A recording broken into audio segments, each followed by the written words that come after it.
Bonjour, je suis Victoire, responsable du contenu. Je suis accompagnée aujourd'hui de David, Bonjour. qui fait partie de l'équipe de campagne. On va aujourd'hui lancer la battle contre le parti des Républicains, nos adversaires, représenté par le candidat François Fillon, toujours avec du fair play, du professionnalisme.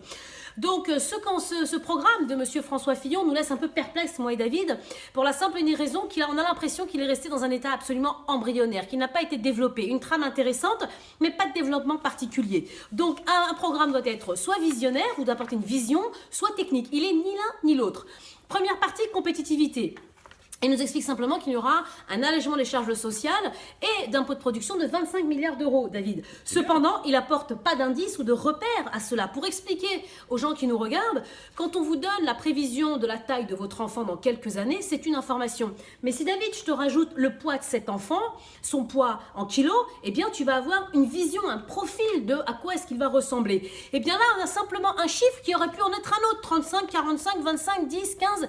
Il n'y a pas réellement d'objectivité et d'équilibre pour comprendre ces 25 milliards. Mais c'est pas tout, parce que là, tu vas voir qu'on va aller crescendo, droit du travail.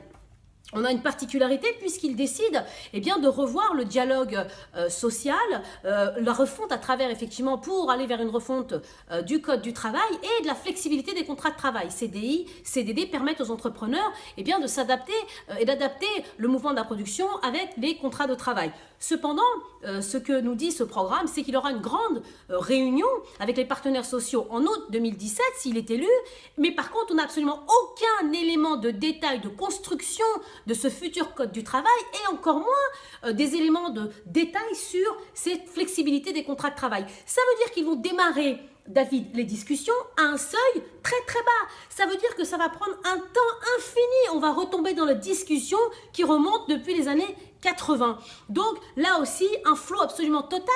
Le sujet n'a absolument pas été travaillé, c'est une évidence. Et là, je m'adresse aux Républicains.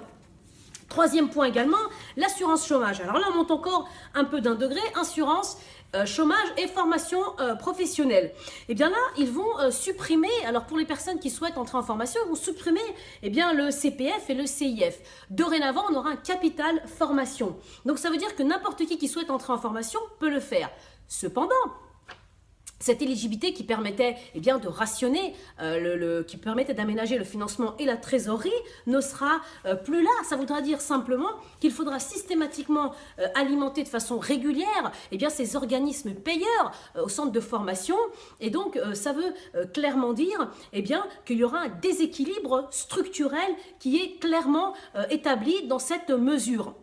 Nous allons donc demander aux Républicains de nous apporter un éclaircissement sur ce capital de formation. Moi, je pense que ça va se terminer par une taxe qui sera un one-shot et qui va apporter de la prévisionnelle à ces organismes payeurs au centre de formation, car le flux va être incessant et qu'il va falloir avoir suffisamment de financement et de trésorerie. Alors là, on atteint encore un point encore plus important. Alors là, on atteint les sommets, puisqu'il y aura une petite réunion en automne 2017, s'il est élu, voilà, avec les différents partenaires sociaux pour régler une petite question très rapide. Réduire le déficit, annuler le déficit complètement de l'UNEDIC de 40 milliards d'euros.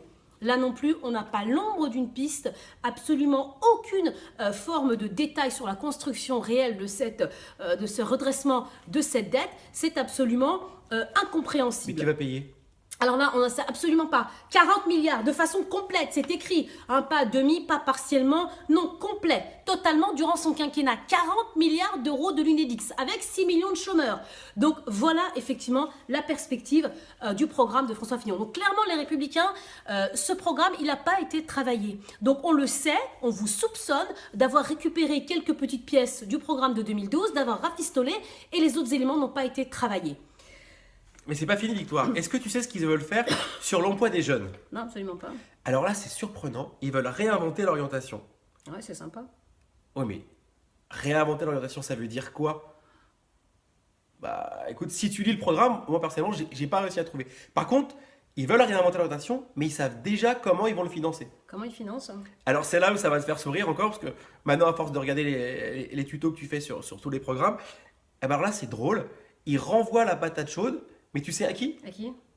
Oh, t'as bien une petite idée quand même. Pas du tout, allez. Alors, à la région, au pôle emploi et aux missions locales. Les enfants pauvres. Et est-ce qu'ils disent comment est-ce qu'ils vont les financer, comment est-ce qu'ils vont les doter pour cette... Non, c'est flou. Il n'y a rien de plus. Absolument rien. Sujet pas bossé. Bah, pas bosser ou inventer, je sais pas. Mais attends, c'est pas fini. Maintenant, toujours dans la partie des jeunes, ils veulent créer des modules d'éducation. Alors, module d'éducation, c'est quoi encore? Mais pour qui? Alors ça, c'est que pour les collégiens. Ça, c'est facile. C'est la seule chose qu'on a Et trouvée. c'est pour l'orientation également. Oui, mais on sait pas quoi. On sait pas Un comment... module d'éducation. On sait pas comment ils veulent les réorienter. Et c'est là où c'est encore intéressant. C'est qu'on a un mot. Et si on cherche, on sait pas. Mais ils veulent faire quelque chose. Mais module d'éducation, on met absolument tout dans la boîte. Donc module d'éducation, c'est pas un mot, c'est un terme. C'est ça, exactement. Et Donc, encore moins un programme. on n'en sait pas plus. Alors là, et c'est là où on va continuer. C'est sur les entreprises et les partenariats. Alors là, ils ont un gros sujet. C'est créer encore des nouveaux statuts. Statut étudiant entrepreneur et statut junior entrepreneur. Entreprise. Désolé. Pas mal. Alors l'idée, elle est pas mal, mais c'est toujours pareil. On n'en sait pas plus. Alors est-ce qu'ils ont décidé peut-être de les mettre dans des missions locales? Est-ce qu'ils ont décidé peut-être de libérer des logements pour les mettre en start-up? Des élus, ça serait bien, des appartements d'élus ou des Possible. appartements de fonction récupérés pour loger ces start-up. Mais est-ce qu'on a un élément de réponse où ils Rien, vont être logés? rien, Qui va les rien, financer? Il y a ces rien, entrepreneurs il y a rien. Est-ce qu'il y a un fonds public qui va être créé pour ces... Il y a rien. D'accord, On sait donc pas. encore un sujet qui n'a pas été bossé. Une nouvelle Absolument, tout le temps. Donc moi j'aimerais interpeller les entrepreneurs et les républicains, ce n'est pas acceptable de présenter un programme aussi peu travaillé. C'est absolument lamentable pour bien les personnes qui vous lisent. Moi je m'adresse aux entrepreneurs, aux fillonistes, allez exiger, demander des éléments de réponse. Ce n'est pas possible d'élire un candidat sur quelque chose d'aussi léger. Voilà, je voulais simplement dire aussi que les républicains étaient largement capables de faire un programme tout à fait construit, mais que personne s'en est donné la peine. Et c'est là où ça devient problématique. Est-ce que tu veux le dernier mot de la fin, David? Moi, le dernier mot de la fin, tu sais, quand j'ai parcouru le programme, j'ai cherché vraiment sur les 10 premières pages l'aspect humain et le mot humain. Je ne l'ai pas trouvé. Et c'est quelque chose qui m'a interpellé, qui me choque. J'ai l'impression que c'est un programme, mais il n'y a pas d'humain derrière.